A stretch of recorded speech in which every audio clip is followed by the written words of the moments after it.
Hello everyone, welcome to quiz GK 360। दोस्तों, आज के इस वीडियो में हम देखने वाले हैं वीकली करंट अफेयर के 9 से 15 अक्टूबर 2023 के कुछ महत्वपूर्ण सवालों को। तो चलिए शुरू करते हैं आज के पहले सवाल से। दक्षिण पूर्व एशिया की पहली हाई स्पीड रेल किस देश ने लॉन्च की है? तो ये इंडोनेशिया के द्वारा लॉन्च की गई है। राइट आंसर होगा ऑप्शन नंबर बी, इंडोनेशिया। चीन निर्मित हुंस, इसका नाम हुंस है, नामक यह बुलेट ट्रेन इंडोनेशिया की राजधानी जकार्ता और पश्चिमी जावा प्रांत की राजधानी बांडुंग को जोड़ती है और इसकी अधिकतम गति है 350 किलोमीटर प्रति घंटा। यह परियोजना चीन द्वारा वित्त पोषित है। इंडोनेशिया की राजधानी जकार्ता है और इसकी मुद्रा इंडोनेशियाई रुपया है। राष्ट्रपति जोको विडोडो हैं। केरल की पहली 3D प्रिंटेड इमारत का शुभारंभ किस शहर में किया गया है? तो तिरुवनंतपुरम में किया गया है। इस इमारत का नाम है अमेज 28। इसे केरल स्टेट निर्मित केंद्र यानी केसनिक ने चेन्नई स्थित निर्माण तकनीक स्टार्टअप त्वास्टा के सहयोग से पूरा किया है। केरल की राजधानी तिरुवनंतपुरम है और इसके मुख्यमंत्री पिनराई विजयन हैं। राज्यपाल आरिफ मोहम्मद खान हैं। हाल ही में किस देश ने हमास के खिलाफ औपचारिक रूप से युद्ध की घोषणा की है? तो ये इजराइल के द्वारा की गई है। राइट आंसर है ऑप्शन नंबर बी, इजराइल। अभी इजराइल और हमास के बीच काफ़ी संघर्ष चल रहा है। इजरायली सेना और फिलिस्तीनी आतंकवादी समूह, ये फिलिस्तीन का आतंकवादी समूह है हमास, इसके बीच संघर्ष गंभीर हो गया है। 8 अक्टूबर 2023 को इजराइल के मंत्रिमंडल ने अनुच्छेद 40 LF को लागू किया। 1973 में योग किपुर युद्ध के बाद ये पहली बार आधिकारिक तौर पर युद्ध की घोषणा की गई है। हमास एक फिलिस्तीनी इस्लामी आतंकवादी समूह है जो गाजा पट्टी पर शासन करता है, जिसकी स्थापना 1987 में महजबी नेता शेख अहमद यासीन ने की थी। हमास ने इजराइल के विनाश की कसम खाई है और 2007 में गाजा में सत्ता संभालने के बाद से इजराइल के साथ कई युद्ध किए हैं। गाजा पट्टी इजराइल, मिस्र और भूमध्य सागर के बीच 41 किलोमीटर लंबा और 10 किलोमीटर चौड़ा क्षेत्र है। ये जो गाजा पट्टी ये वाली है, जो हरी वाली है, इधर है भूमध्य सागर और ये है नीचे मिस्र और ये है इजराइल। इजराइल से अपने नागरिकों को निकालने के लिए भारत ने कौन सा ऑपरेशन लॉन्च किया है? तो भारत के द्वारा ऑपरेशन अजय लॉन्च किया गया है। इजराइल की राजधानी जेरूसलम है। मुद्रा न्यू शेकेल। महाद्वीप एशिया में स्थित है। प्रधानमंत्री बेंजामिन नेतन्याहू हैं और भारत के विदेश मंत्री एस जयशंकर हैं। स्पिनोजा पुरस्कार 2023 से किसे सम्मानित किया गया है? तो ये पुरस्कार डॉक्टर ज्योता गुप्ता को मिला है। भारतीय मूल की प्रोफेसर डॉक्टर ज्योता गुप्ता को जलवायु परिवर्तन रोकथाम के क्षेत्र में उनके योगदान के लिए नीदरलैंड में विज्ञान के सर्वोच्च पुरस्कार स्पिनोजा से सम्मानित किया गया है और इस पुरस्कार में 13 करोड़ रुपये यानी लगभग 1.5 मिलियन यूरो की धनराशि दी जाती है। इस पुरस्कार को डच नोबेल पुरस्कार भी कहा जाता है। इसका दूसरा नाम डच नोबेल पुरस्कार है। लैक लड़की या प्यारी बेटी योजना किस राज्य ने शुरू की है? तो ये महाराष्ट्र सरकार के द्वारा शुरू की गई है। राइट आंसर होगा ऑप्शन नंबर ए, महाराष्ट्र। इस वर्ष के राज्य बजट में इस योजना की घोषणा की गई थी। यह योजना 1 लाख रुपये तक की वार्षिक आय वाले परिवारों पर लागू होगी।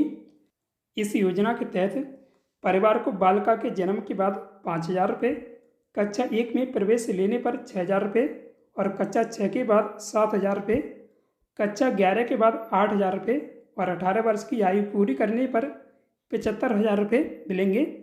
यानी कुल मिलाकर 18 वर्ष पूर्ण होने पर बालिका को कुल लाभ 1.01 लाख रुपये का लाभ दिया जाएगा।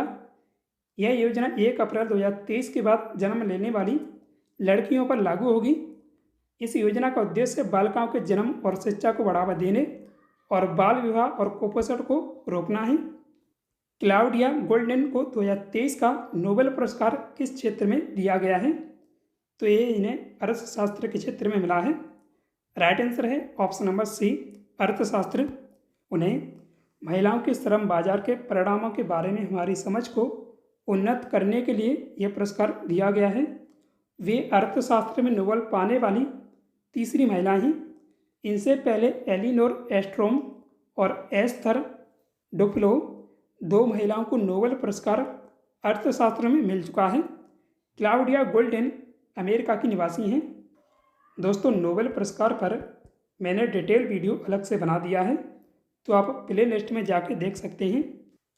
नोकिया ने अपनी 6G लैब कहाँ स्थापित की है? तो ये बेंगलुरु में की गई है। राइट आंसर है option number B, Bengaluru, Karnataka. और इसका उद्घाटन किया है केंद्रीय सूचना प्रौद्योगिकी मंत्री अश्विनी वैष्णव ने। 6G टेक्नोलॉजी के विकास और भविष्य की ज़रूरतों को पूरा करने के लिए यह अपनी तरह की पहली परियोजना है। नोकिया का मुख्यालय फिनलैंड में है। इसकी स्थापना हुई थी 1865 में। अध्यक्ष और CEO पेक्का लुंडमार्क हैं। अंतर्राष्ट्रीय क्रिकेट में सर्वाधिक छक्के लगाने का रिकॉर्ड किसने बनाया है? तो ये रोहित शर्मा के द्वारा बनाया गया है। राइट आंसर है option number B, Rohit Sharma. Rohit Sharma ने 453 मैचों में 555 छक्के लगाए हैं। उन्होंने क्रिस गेल के 553 छक्कों का रिकॉर्ड तोड़ा है। उन्होंने यह उपलब्धि विश्व कप 2023 में अफगानिस्तान के खिलाफ खेलते हुए भारत के एक लीग मैच के दौरान हासिल की है। T20 अंतर्राष्ट्रीय क्रिकेट में सबसे ज़्यादा छक्के लगाने का रिकॉर्ड पहले से ही रोहित शर्मा के नाम है। रोहित शर्मा ने विश्व कप में भारत के लिए 1000 रन पूरे करने की उपलब्धि हासिल की है। रोहित शर्मा ने 63 गेंदों पर अपना शतक पूरा किया है और उन्होंने विश्व कप में किसी भी भारतीय द्वारा सबसे तेज शतक का रिकॉर्ड तोड़ दिया है। उन्होंने विश्व कप में महान क्रिकेटर सचिन तेंदुलकर के सर्वाधिक शतकों, यानी उनके नाम 6 शतक थे, के रिकॉर्ड को पीछे छोड़ दिया है और वे विश्व कप के इतिहास में सर्वाधिक शतक लगाने वाले खिलाड़ी बन गए हैं। रोहित शर्मा के अब विश्व कप में 7 शतक हो गए हैं। किस देश का पार्कर सोलर प्रोब सबसे तेज मानव निर्मित वस्तु बन गया है? ये अमेरिका का पार्कर सोलर प्रोब है। राइट आंसर है ऑप्शन नंबर बी, अमेरिका। अमेरिकी स्पेस एजेंसी नासा के पार्कर सोलर प्रोब ने हाल ही में सौर उड़ान के दौरान 6,35,266 किलोमीटर प्रति घंटा की गति प्राप्त की है। इसने सूर्य के 10वें चक्कर के दौरान 5,86,000 किलोमीटर प्रति घंटा के 2021 के अपने ही रिकॉर्ड को तोड़ा है। पार्कर सोलर प्रोब को सूर्य के बाहरी कोरोना के बारे में जानकारी एकत्र करने के लिए 2018 में लॉन्च किया गया था। कोरोना अपने ठीक नीचे की परत से अधिक गर्म होता है। अमेरिका की राजधानी वाशिंगटन DC है। मुद्रा डॉलर। राष्ट्रपति जो बाइडेन हैं और पहली महिला उपराष्ट्रपति कमला हैरिस हैं। और नासा की स्थापना हुई थी 1958 में। ग्लोबल हंगर इंडेक्स 2023 में भारत किस स्थान पर रहा है? तो भारत इसमें 111वें स्थान पर है। राइट आंसर होगा ऑप्शन नंबर बी, 111वें। ग्लोबल हंगर इंडेक्स 2023 में भारत 4 स्थान फिसल कर 111वें स्थान पर आ गया है। 2022 की इस रैंकिंग में भारत का स्थान 107वां था। ताज़ा रैंकिंग में भारत का स्कोर 28.7 है, जो भुखमरी के गंभीर स्तर को दिखाता है या दर्शाता है। सूचकांक के अनुसार भारत में चाइल्ड वेस्टिंग यानी लंबाई के अनुसार वजन कम की दर दुनिया में सबसे अधिक 18.7% है।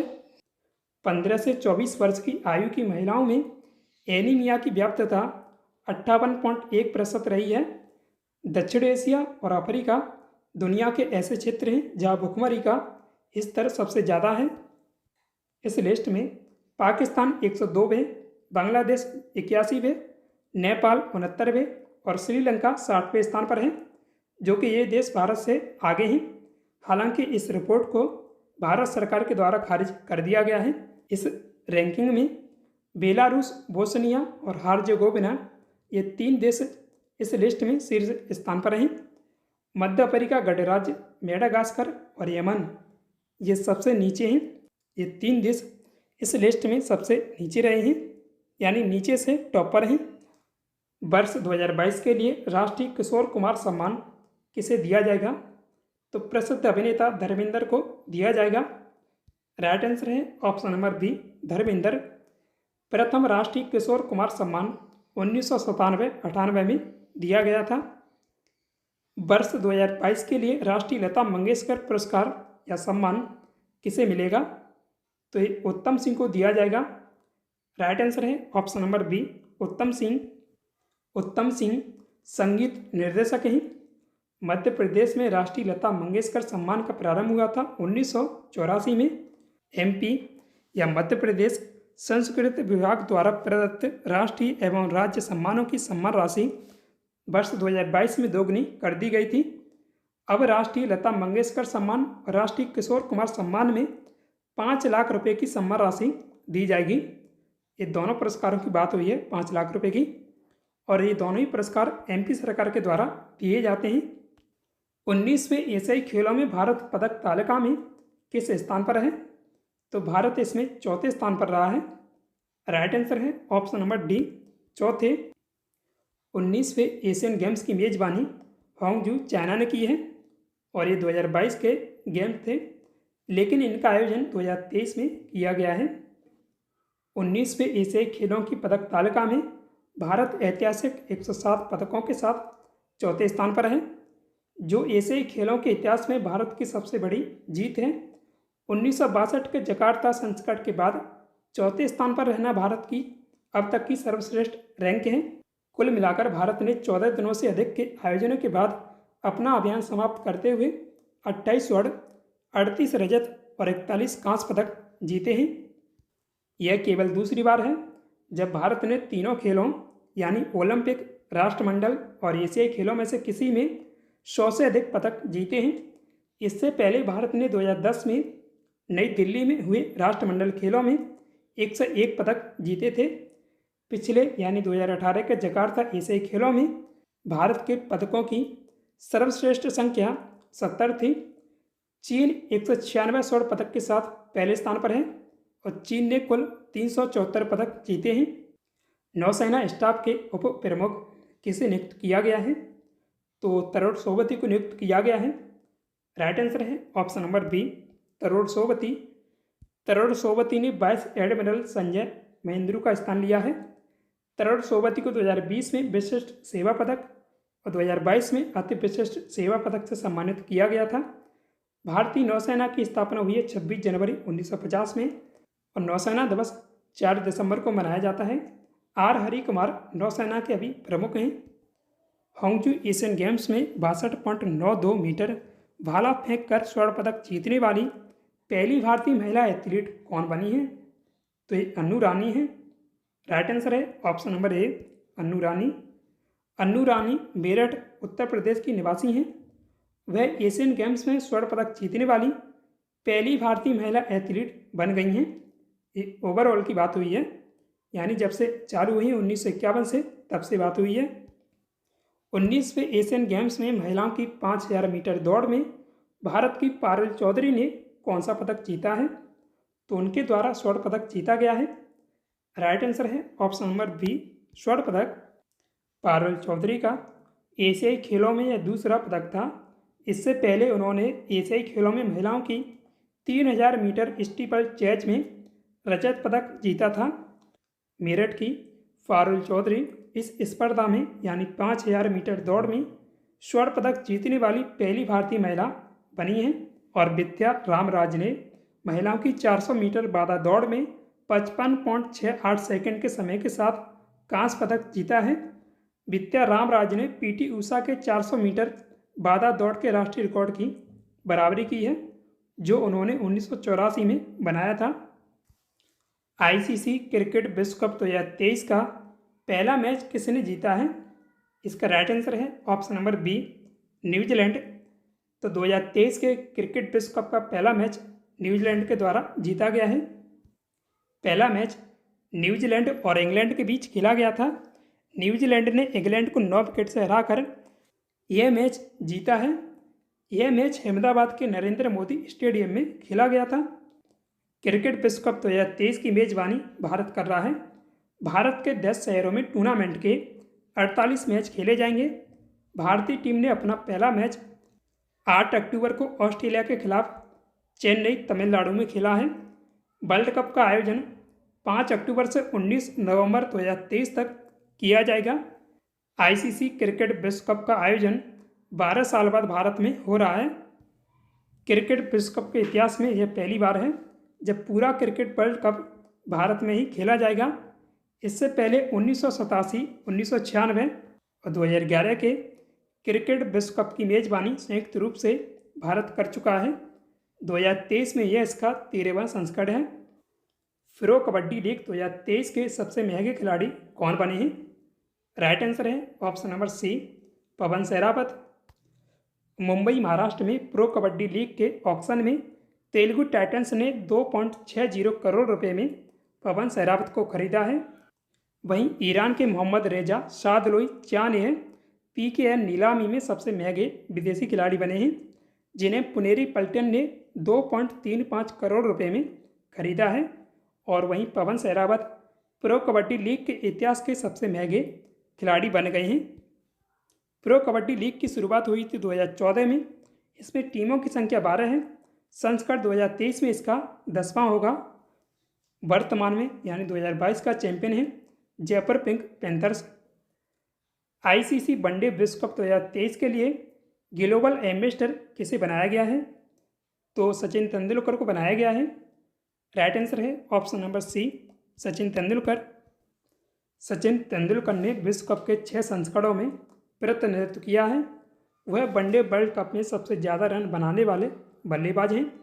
सचिन तेंदुलकर 2011 में विश्व कप जीतने वाली भारतीय टीम का हिस्सा थे। विश्व कप 2023 का आधिकारिक शुभंकर ब्लेज और टोंक है। ब्लेज एक महिला और वहीं टोंक एक नर शुभंकर है। हाल ही में राष्ट्रीय वर्तमान अच्छा विनिर्माण अभ्यास दिवस कब मनाया गया? तो ये दिवस इस बार ये पहली बार मनाया गया है। इसका राइट आंसर है ऑप्शन नंबर बी, 10 अक्टूबर।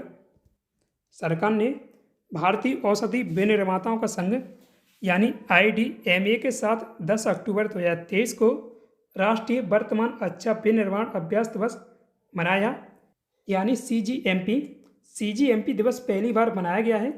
यह दिन CGMP निर्देशों पर जागरूकता पैदा करने के लिए संपूर्ण दवाओं उद्योग को समर्पित है। मुख्यमंत्री अशोक गहलोत ने राजस्थान में कितने नए जिलों के गठन की घोषणा की है? तो 3 नए जिले राजस्थान में बनाए जाएंगे। राइट आंसर होगा ऑप्शन नंबर बी, 3 नए जिले। 6 अक्टूबर 2023 को राजस्थान के मुख्यमंत्री अशोक गहलोत ने राज्य में 3 नए जिले मालपुरा, सुजानगढ़ और कुचमन सिटी गठन की घोषणा की है। राजस्थान में अब 53 जिले हो जाएंगे। राजस्थान की राजधानी जयपुर और मुख्यमंत्री अशोक गहलोत हैं। राज्यपाल कलराज मिश्र हैं। और अभी हाल ही में असम ने भी 4 नए जिले बनाने की घोषणा की थी। तो अब असम में 35 जिले हो जाएंगे। असम में जो नए 4 जिले बनाए जाएंगे उनमें होजाई, विश्वनाथ, तामुलपुर और बजाली शामिल हैं। शांति के क्षेत्र में 2023 का नोबेल पुरस्कार किसे प्रदान किया गया? तो इसे नरगिस मोहम्मदी को सम्मानित किया जाएगा। राइट आंसर है ऑप्शन नंबर सी, नरगिस मोहम्मदी। शांति का नोबेल पुरस्कार 2023 में ईरानी मानवाधिकार कार्यकर्ता नरगिस मोहम्मदी को प्रदान किया जाएगा। उन्होंने ईरान में महिलाओं के उत्पीड़न के खिलाफ आवाज़ उठाई है और सभी के लिए मानव अधिकारों और स्वतंत्रता को बढ़ावा देने के लिए लड़ाई लड़ी है। तो इसलिए उन्हें ये सम्मान दिया जाएगा। भारत की सबसे बड़ी पंप भंडारण परियोजना की आधारशिला कहाँ रखी गई है? तो मध्य प्रदेश में रखी गई है। राइट आंसर है option number A, Madhya Pradesh. और इसका उद्घाटन किया है मध्य प्रदेश के मुख्यमंत्री शिवराज सिंह चौहान ने। ग्रीनको ग्रुप इस परियोजना का विकास कर रहा है। यह भारत की सबसे बड़ी ऊर्जा भंडारण कंपनी है। इस परियोजना का स्थल नीमच जिला मध्य प्रदेश है और इसकी क्षमता है 1440 मेगावाट। मध्य प्रदेश की राजधानी भोपाल है। मुख्यमंत्री शिवराज सिंह चौहान और राज्यपाल मंगू सी पटेल हैं। हाल ही में जियो मार्ट ने किसे अपना ब्रांड एम्बेसडर बनाया है? तो महेंद्र सिंह धोनी को बनाया गया है जियो मार्ट का नया ब्रांड एम्बेसडर। जियो मार्ट एक भारतीय ई-कॉमर्स कंपनी है। इसकी शुरुआत रिलायंस रिटेल और जियो प्लेटफार्म के बीच एक संयुक्त उद्यम के रूप में की गई थी। इसकी स्थापना हुई थी 2019 में। जियो मार्ट का मुख्यालय नवी मुंबई महाराष्ट्र में स्थित है। देश का पहला सिल्क टेक पार्क कहाँ शुरू हुआ है? तो ये पंचमढ़ी मध्य प्रदेश में स्थित है, वहाँ शुरू हुआ है। Right answer option number C, Pachmarhi. देश के पहले जैव विविधता आनुवांशिक सिल्क पार्क का शुभारंभ पंचमढ़ी में किया गया है। प्रदेश के कुटीर एवं ग्रामोद्योग विभाग एवं वन राज्य मंत्री राहुल सिंह लोधी ने इस पार्क का शुभारंभ किया है। पंचमढ़ी भारत के मध्य प्रदेश में नर्मदापुर जिले यानी जिसका पुराना नाम होशंगाबाद था में स्थित एक पर्वतीय पर्यटन स्थल या हिल स्टेशन है। यह ब्रिटिश राज के ज़माने में एक छावनी रही है। अपनी प्राकृतिक सुंदरता के कारण 1067 मीटर ऊंचाई पर स्थित यह शहर सतपुड़ा की रानी कहलाता है। मध्य प्रदेश और सतपुड़ा पर्वतमाला का उच्चतम बिंदु यानी जिसकी ऊंचाई 1352 मीटर है, धूपगढ़ यहीं स्थित है। साहित्य के क्षेत्र में 2023 का नोबेल पुरस्कार किसे मिला है? तो ये पुरस्कार जॉन फोसे को दिया गया है। जॉन फोसे साहित्य के क्षेत्र में नोबेल पुरस्कार पाने वाले नॉर्वे के चौथे लेखक हैं। यह पुरस्कार उनके नाटकों और गद्य के लिए दिया गया है। हाल ही में बुलेट रन परियोजना की पहली पर्वतीय सुरंग किस राज्य में तैयार की गई है? तो गुजरात में तैयार की गई है। राइट आंसर है option number B, Gujarat. Bullet train की पहली पर्वतीय सुरंग गुजरात के वलसाड़ में तैयार की गई है और इस बुलेट ट्रेन की पहली पर्वतीय सुरंग की लंबाई कुल 350 मीटर है। बुलेट ट्रेन की लागत और जापान से loan Mumbai to Ahmedabad high speed rail corridor परियोजना की कुल लागत 1.08 लाख करोड़ रुपए है। शेयर होल्डिंग पैटर्न के अनुसार भारत सरकार NHSRC LA को 10,000 करोड़ रुपए का भुगतान करेगी।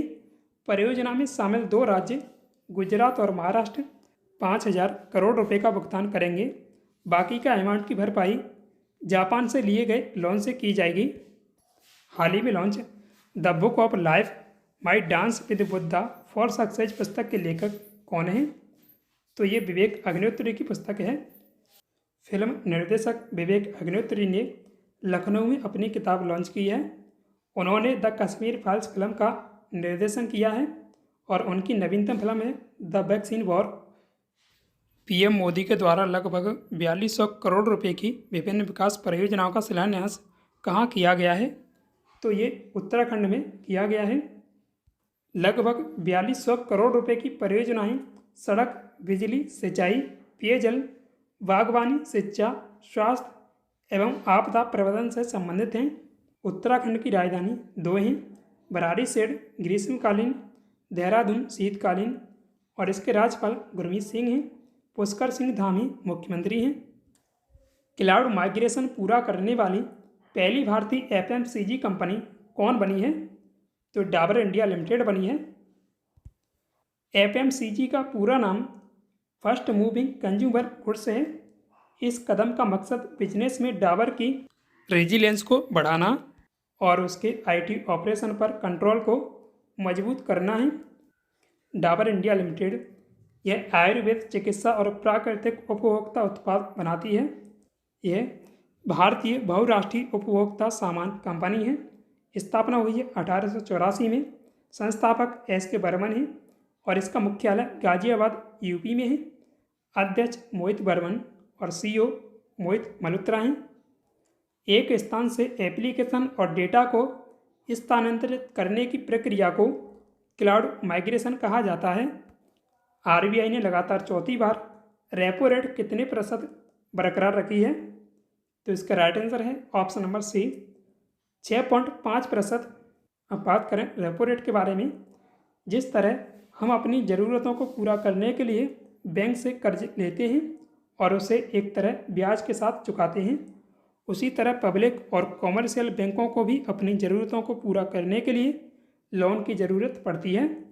तो ऐसे में भारतीय रिजर्व बैंक की ओर से जिस ब्याज दर पर बैंकों को लोन दिया जाता है उसे रेपो रेट कहा जाता है। 10 से 13 अक्टूबर 2023 तक 16वीं राष्ट्रीय कृषि विज्ञान कांग्रेस की मेजबानी किस राज्य ने की है? तो ये केरल सरकार के द्वारा की गई है इसकी मेजबानी। राइट आंसर है ऑप्शन नंबर C, केरल। केंद्रीय मत्स्य पालन मंत्री पुरुषोत्तम रूपाला ने 10 अक्टूबर 2023 को इसका उद्घाटन किया है। इस विज्ञान कांग्रेस का उद्देश्य है भारत की कृषि खाद्य प्रणालियों को टिकाऊ उद्यमों में बदलने के बारे में एक वैज्ञानिक चर्चा तैयार करना। कृषि विज्ञान कांग्रेस पहली बार केरल में आयोजित की गई है और इसका आयोजन राष्ट्रीय कृषि विज्ञान अकादमी के द्वारा किया जाता है?